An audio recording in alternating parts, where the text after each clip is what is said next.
各位跟来的除了朋友们，活动。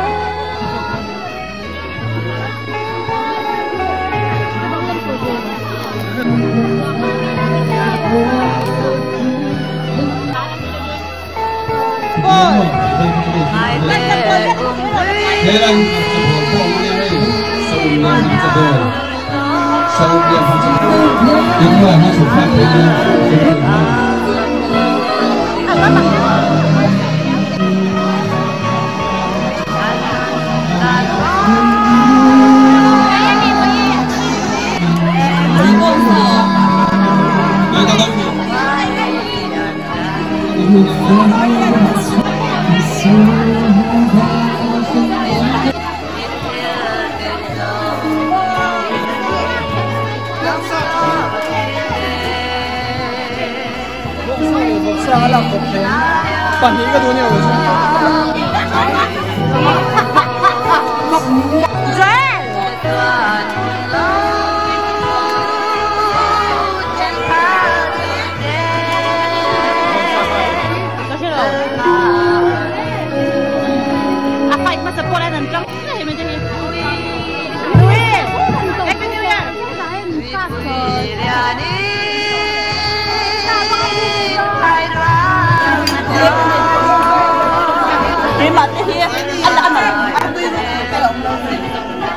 vậy là thắng lâu không? Anh không thích tôi.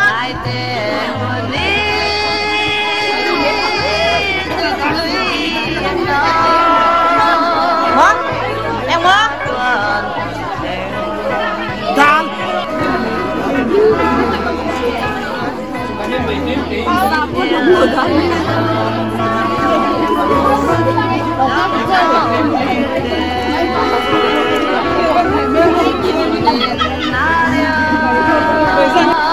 Nhân đây hiện tại thì hơn nè. Sang này đi được không?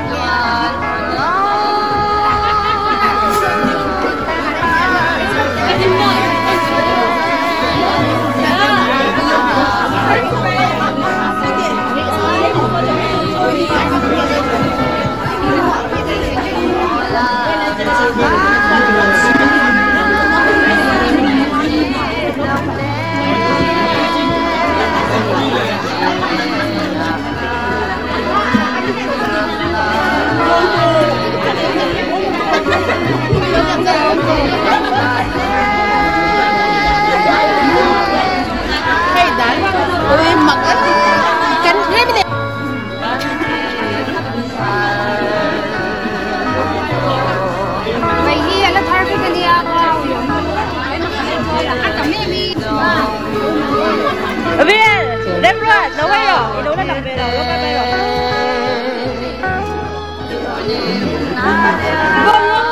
rồi.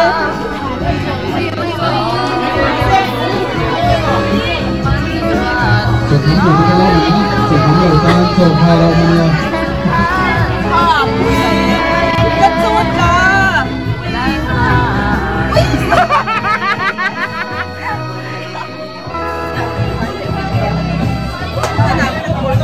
Kacang itu kan kacang panlau.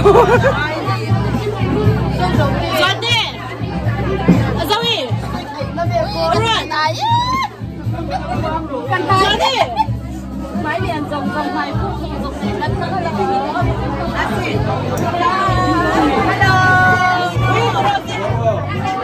Happy New Year. Happy New Year. Mai liền đi. Happy New Year.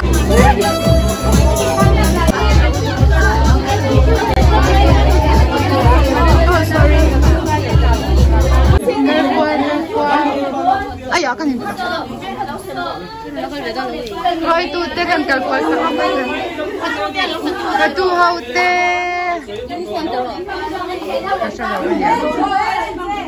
Kau haute le bedona. Hey, tahu hoi role offer. Antmer chasi dan felsi. So meron siam tu isi kan naik juga.